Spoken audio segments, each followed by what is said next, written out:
Agreement है, draft नहीं है, साइंड एग्रीमेंट है और stamp paper government of Punjab का है। यही है सर, गवर्नमेंट ऑफ पंजाब का स्टाम्प पेपर है। मैं बिल्कुल जज्बाती नहीं हो रहा हूं, मैं अपने बड़े भाई की बात से बिल्कुल इत्तेफाक करता हूं। हमने जब कमेटी में ले जाके उसको वो जिस नुक्ते पे उन्होंने बात की कि वो उस वक्त भी हमने भी यही कहा था कि इसको कमेटी में लेके जाते हैं और उस पे बैठ के बात करते हैं। रेजोल्यूशन एक रिकमेंडरी डॉक्यूमेंट होता है, ज़रूरी नहीं है कि उस पर अमल दरामद हो। 13 जुलाई से आज 26-27 मई तक मेरे भाई भी हुकूमत में हैं, लेके आए उसका बिल लेके आए, हम साथ देंगे। जॉइंट साइन करके लेके आते हैं, लाएं वो। हम भी चाहते हैं, अगर इन्होंने जिस कजिए की बात की, हम पॉलिटिकल पॉइंट स्कोरिंग अब वल्लाह नहीं कर रहे हैं, लेकिन ये जो एग्रीमेंट मेरे पास है, मैं ये कह रहा हूं कि इस एग्रीमेंट को इस टेबल पे लाया जाए। हो सकता है मेरे पास कोई जाली एग्रीमेंट सोशल मीडिया के जरिए आया हो सकता है ना कि वो एग्रीमेंट किसी मतलब बदखा ने सोशल मीडिया के ऊपर एक जाली एग्रीमेंट दे दिया गया हो। एक शेड्यूल 1 का पार्ट ए रेस्ट हाउस की फैसिलिटीज बता रहा है, उसके अंदर भी जो ज़मीनों की वो मेंशन है, वो मिसाल के तौर पे अभी मैंने शम्स लोन साहब से सुना कि एक रेस्ट हाउस का रकबा जो है, अलॉटेड रकबा 14 मरले है, उसके अंदर 3 कनाल 15 मरले रेस्ट हाउस का एरिया बताया गया है। फिर उसकी ज़मीन का अगले पार्ट बी के अंदर 24 एकड़ बताया गया है। और आज ये हमारे सारे वज़रा साहिबान इस बात पे मुत्तफिक हैं और ये बारहा इन्होंने कह दिया है कि हम ज़मीनें नहीं दे रहे, लेकिन वो एग्रीमेंट के शेड्यूल में शामिल हैं। तो इसलिए इस कज़िये को तमाम करें पहले कि ज़मीनें अगर नहीं हैं तो एग्रीमेंट में क्यों हैं।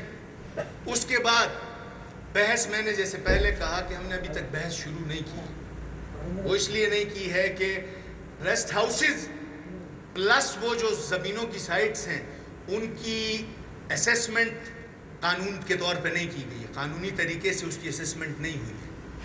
रातों रात उसकी पब्लिक असेसमेंट करा के मैं अपने ऑनरेबल मिनिस्टर साहब, ऑनरेबल चीफ मिनिस्टर साहब और वो तमाम साहिबान जो इस प्रोसेस में शामिल हैं बशमूल आपके, मैं आपको कहता हूँ, आप मुझे फंडर में उस रेट पे जो रेट वहाँ मेंशन है, इस असेंबली के अपोजिशन के तमाम मेंबरान को 10-10 कनाल ज़मीन दिलाएं, उस रेट पे हम लेने को तैयार हैं। हम हक रखते हैं फंडर के अंदर, गुपिस के अंदर, उस जो सरकारी रेट वहाँ बताया गया है, जिस रेट के ऊपर हम दे रहे हैं, अच्छी बात है, बुरी बात नहीं, हम भी देना चाहते हैं। लेकिन ये सारे कह रहे हैं कि हम ज़मीनें नहीं दे रहे हैं। एग्रीमेंट के शेड्यूल 1 का पार्ट बी ज़मीनें बता रहा है, पार्ट ए रेस्ट हाउसेस की फैसिलिटीज़ बता रहा है।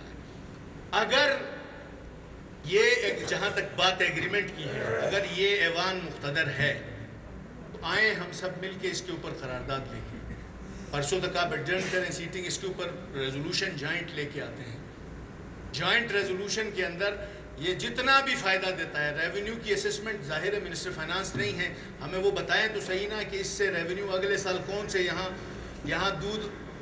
यहाँ दूध और शहद की नहरें बहेंगी। रेवेन्यू की असेसमेंट तो ज़ाहिर है फाइनेंस बताएगा ना। क्या हो सकता है सर, मैं पॉजिटिव हूँ, हो सकता है कि यार ये एग्रीमेंट एग्जीक्यूट करने से हो सकता है हम अगले साल तक 5 अरब रुपए लोकल रेवेन्यू कमाएं, तो हम क्यों इनकार करेंगे, हम बिल्कुल इनके साथ देंगे।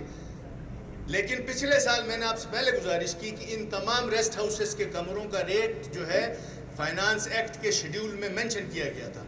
अब अगर वो नहीं कमा पाए हैं तो ये हुकूमत की नाअहली है। अब हुकूमत की नाअहली की सज़ा अवाम को न दी जाए, एक चीज़। दूसरी चीज़, सेक्शन वाइज उसका असेसमेंट होगा, सेक्शन वाइज उसके ऊपर हम अपने कमेंट्स देंगे। हो सकता है हम गलत हों, हम आपकी बात से कन्विंस होंगे। उसके बाद अगली बात जो मोहम्मद साहब ने की, बिल्कुल एक दिन इसके ऊपर, इस एग्रीमेंट के ऊपर डिबेट करने के बाद 4 मेंबर ट्रेजरी, 4 मेंबर अपोजिशन, एक कमेटी बाद में तश्कील देंगे। वो जो कज़िये की बात की उस पर बात करें, उसके बाद ये सारी चीज़ें मिल के रोकेंगे। गुलाम साहब ने जो